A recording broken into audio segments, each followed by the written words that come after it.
Hi all, welcome back to fabulous life. ഇന്നത്തെ വീഡിയോയിലൂടെ നിങ്ങൾക്ക് ക്ലിയർ ആക്കി തരാൻ പോകുന്നത് ബൗണ്ടറിയാണ് കേട്ടോ. ഒരു വിവാഹ ജീവിതത്തിൽ ബൗണ്ടറി എത്രത്തോളം ആവശ്യമാണെന്നുള്ളത് ഈ ഒരു വീഡിയോയിലൂടെ നിങ്ങൾക്ക് ക്ലിയർ ആവും. ബൗണ്ടറി അഥവാ അതിർവരമ്പ് നമ്മൾ റിലേഷൻഷിപ്പിലൊക്കെയും വെക്കുന്നത് നമ്മുടെ സ്നേഹം പ്രൊട്ടക്റ്റ് ചെയ്യാൻ വേണ്ടിയിട്ടാണ് കേട്ടോ. നമ്മൾ പറയാറില്ലേ, ദൂരത്ത് നിൽക്കുമ്പോഴാണ് സ്നേഹം കൂടുക, എപ്പോഴും അടുത്തുണ്ടായാൽ സ്നേഹം ഉണ്ടാവില്ല എന്ന്. അത് സത്യമായിട്ട് നമുക്കെപ്പോഴും അനുഭവപ്പെട്ടിട്ടുണ്ടല്ലേ.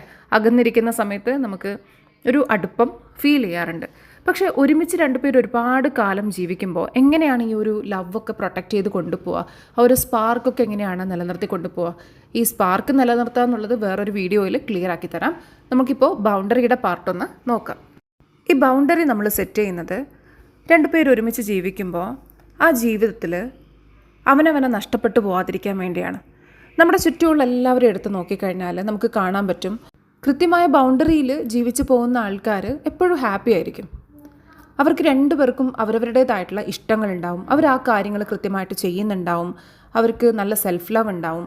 എന്നാൽ ഈ ബൗണ്ടറി ഇല്ലാതെ ജീവിക്കുന്ന ആൾക്കാർക്കിടയിൽ എപ്പോഴും പ്രശ്നമായിരിക്കും. രണ്ടുപേർക്കും വേണ്ടി എന്തൊക്കെയോ കാര്യങ്ങൾ രാവിലെ മുതൽ രാത്രി വരെ ചെയ്യുന്നുണ്ടാവും, പക്ഷേ ഒന്നും പോരാന്നുള്ള അവസ്ഥയായിരിക്കും. ഹെൽത്തി ബൗണ്ടറി കീപ്പ് ചെയ്യാനായിട്ട് ചെയ്യേണ്ട 3 കാര്യവും ചെയ്യാൻ പാടില്ലാത്ത 3 കാര്യമാണ് ഇന്നത്തെ വീഡിയോയിൽ ഉൾപ്പെടുത്തിയിട്ടുള്ളത്. വളരെ സിമ്പിളാണ്. ആദ്യം ചെയ്യേണ്ട അല്ലെങ്കിൽ ശ്രദ്ധിക്കേണ്ട കാര്യം നോക്കാം. 1, നിങ്ങളുടെ റെസ്പോൺസിബിലിറ്റിയും നിങ്ങളുടെ പാർട്ട്ണറുടെ റെസ്പോൺസിബിലിറ്റിയും എന്താണെന്നുള്ളത് ആഴത്തിലൊന്ന് മനസ്സിലാക്കുക. ഉത്തരവാദിത്തം, നിങ്ങളുടെ ഉത്തരവാദിത്തം എന്തൊക്കെയാണ്, നിങ്ങളുടെ പാർട്ട്ണറുടെ ഉത്തരവാദിത്തം എന്തൊക്കെയാണ്, പാർട്ട്ണർ ഹാൻഡിൽ ചെയ്യേണ്ട കാര്യങ്ങൾ എന്തൊക്കെയാണ്, നിങ്ങൾ ഹാൻഡിൽ ചെയ്യേണ്ട കാര്യം എന്തൊക്കെയാണ്. നമുക്ക് നമ്മുടേതായിട്ടുള്ള ഒരുപാട് പ്രശ്നങ്ങളുണ്ടാവും, ഹോർമോണൽ ഇംബാലൻസ് ഉണ്ടാവും, അസുഖങ്ങൾ, തിരക്കുകൾ, നമ്മളായിട്ട് ചെയ്യേണ്ട കുറച്ച് കാര്യങ്ങളൊക്കെ ഉണ്ടാവും. ഇതിനിടയിൽ പാർട്ട്ണറുടെ ഇമോഷൻസ്, പാർട്ട്ണറുടെ സ്വഭാവങ്ങൾ അല്ലെങ്കിൽ പാർട്ട്ണറുടെ ചില രീതികൾ, ഇതൊക്കെയും എടുത്ത് അതിൽ റിയാക്ട് ചെയ്യാൻ തുടങ്ങിയാൽ, അല്ലെങ്കിൽ അതൊക്കെയും അവനവൻ്റെ റെസ്പോൺസിബിലിറ്റി ആയിട്ട് ഏറ്റെടുത്തുകൊണ്ട് പ്രശ്നമാക്കാൻ നിന്ന് കഴിഞ്ഞാൽ എന്താവില്ല, അവിടെ ഒരു ഹെൽത്തി ബൗണ്ടറി കീപ്പ് ചെയ്യാനോ നമുക്ക് നമ്മുടെ ലവ് പ്രൊട്ടക്റ്റ് ചെയ്യാനോ കഴിയില്ല. നമ്മുടെ റെസ്പോൺസിബിലിറ്റിയുള്ള കാര്യങ്ങൾ, നമ്മുടെ ഉത്തരവാദിത്തത്തിൽ വരുന്ന കാര്യങ്ങൾ മാത്രം നമ്മൾ ക്ലിയർ ആയിട്ട് ബ്യൂട്ടിഫുള്ളായിട്ട് ചെയ്താലാണ് നമ്മുടെ ലൈഫ് അടിപൊളിയായിട്ട് പോകുന്നത്. പാർട്ട്ണർ നമ്മളെപ്പോലെ തന്നെ മെച്യൂർഡ് ആയിട്ടുള്ള ഒരാളാണ് അല്ലേ, നമ്മളെപ്പോലെ തന്നെ ഒരാളാണ് നമ്മുടെ പാർട്ട്ണർ.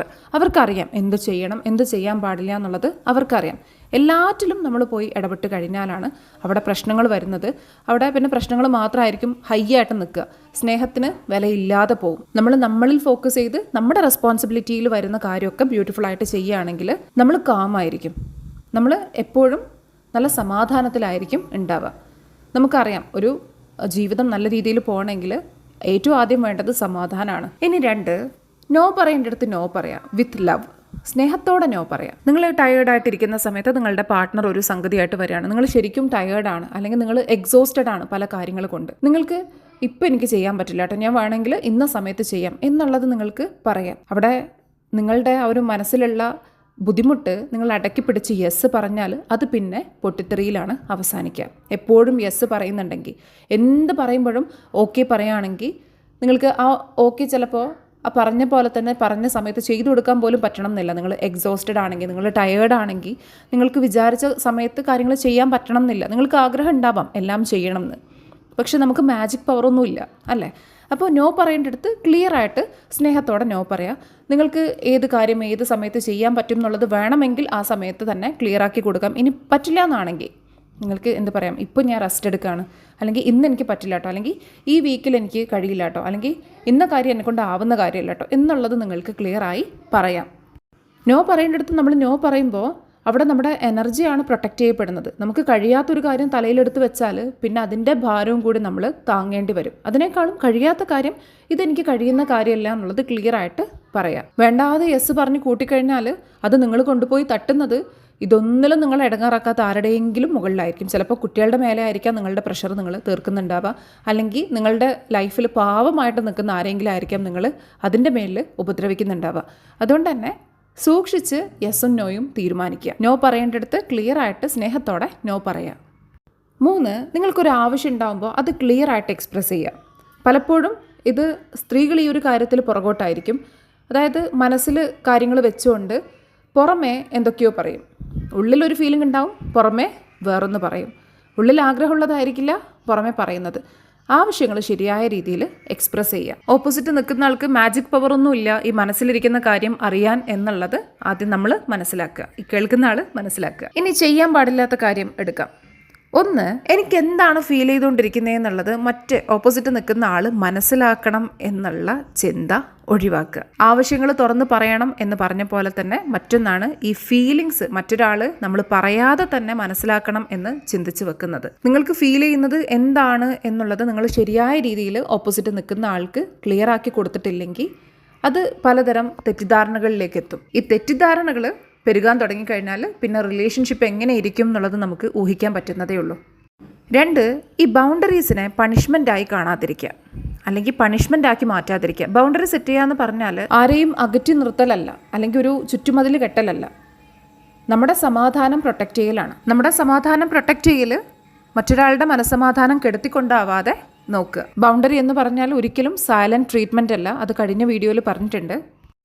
ഒരു റിലേഷൻഷിപ്പ് ഇല്ലാതാക്കാൻ പവറുള്ള വളരെ സ്ട്രോങ് ആയിട്ടുള്ള ഒന്നാണ് ഈ സൈലൻറ്റ് ട്രീറ്റ്മെൻറ്റ് എന്ന് പറയുന്നത്.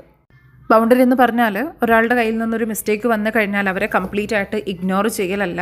ആ ഒരു കാര്യത്തെക്കുറിച്ച് ചിന്തിക്കാൻ എനിക്ക് സമയം വേണം, അല്ലെങ്കിൽ എനിക്ക് കുറച്ച് സമയം തരൂ എന്ന് പറയുന്നതാണ് ബൗണ്ടറി. 3, ഈ ബൗണ്ടറി സെറ്റ് ചെയ്യുന്നത്, പരസ്പരം ബൗണ്ടറി സെറ്റ് ചെയ്യുന്നത് റിജക്ഷനായി കാണാതിരിക്കുക. ഒരാൾ നോ പറയുമ്പോൾ ഇയാൾ എന്നെ റിജക്റ്റ് ചെയ്തു എന്ന് ചിന്തിക്കാതിരിക്കുക. എല്ലാവർക്കും ബൗണ്ടറി ആവശ്യമാണ്. ഒരാൾ മാത്രം സെറ്റ് ചെയ്താൽ പോരാ ബൗണ്ടറി. 2 പേർക്കും ബൗണ്ടറി ആവശ്യമാണ്. നിങ്ങൾക്ക് ഒരുപാട് ഇഷ്ടങ്ങളുള്ളതുപോലെ ആഗ്രഹങ്ങളുള്ളതുപോലെ നിങ്ങളുടെ പാർട്ട്ണർക്കും ഒരുപാട് ഇഷ്ടങ്ങളും ആഗ്രഹങ്ങളൊക്കെ ഉണ്ടാവും. ഒരാൾ മാത്രം അവനവൻ്റെ കാര്യങ്ങളൊക്കെ നേടാൻ ശ്രമിക്കുന്നിടത്ത് ലൈഫ് ഇല്ലാതാവാണ് ചെയ്യുന്നത്. 2 പേരുടെയും ബൗണ്ടറി പരസ്പരം റെസ്പെക്റ്റ് ചെയ്യുക. നിങ്ങളുടെ പാർട്ട്ണർ ടോക്സിക് ആണെങ്കിൽ ഈ പറഞ്ഞ കാര്യങ്ങളൊന്നും എഫക്റ്റീവ് ആവില്ല. മാത്രമല്ല ഈ കാര്യങ്ങൾ പ്രാക്ടീസ് ചെയ്താൽ നെഗറ്റീവായിട്ടുള്ള ഇമ്പാക്റ്റ് ആണ് ഉണ്ടാവുക. ടോക്സിക് പാർട്ട്ണർ ആണെങ്കിൽ നിങ്ങൾ എന്താണ് ചെയ്യേണ്ടത് എന്നുള്ളത് മറ്റൊരു വീഡിയോയിലൂടെ ക്ലിയർ ആക്കുന്നതായിരിക്കും കേട്ടോ. ഈ വിഷയത്തിൽ കൂടുതൽ അറിവ് നേടണം എന്ന് നിങ്ങൾ ആഗ്രഹിക്കുന്നുണ്ടെങ്കിൽ, അതുപോലെ തന്നെ ഇമോഷണൽ ഇൻ്റലിജൻസ് ബേസ് ചെയ്തിട്ടുള്ള നല്ല ടിപ്സും ട്രിക്സും ടൂൾസും ഒക്കെ വേണം എന്ന് ആഗ്രഹിക്കുന്നുണ്ടെങ്കിൽ നിങ്ങൾക്ക് ഈ ചാനൽ ഫോളോ ചെയ്യാം. ഈ വീഡിയോ ഇഷ്ടമായിട്ടുണ്ടെങ്കിൽ ലൈക്ക് ചെയ്യുക. നിങ്ങളുടെ ഒരു ഫ്രണ്ടിനെങ്കിലും അയച്ചു കൊടുക്കാനായിട്ട് ശ്രമിക്കുക. നിങ്ങൾ ഒരുപാട് സ്നേഹിക്കുന്ന ഒരു സുഹൃത്തിനെങ്കിലും അയച്ചു കൊടുക്കാനായിട്ട് ശ്രമിക്കുക. മറ്റൊരു നല്ല വീഡിയോ ആയിട്ട് വീണ്ടും കാണാം. അൻറ്റിൽ ദെൻ ബൈ.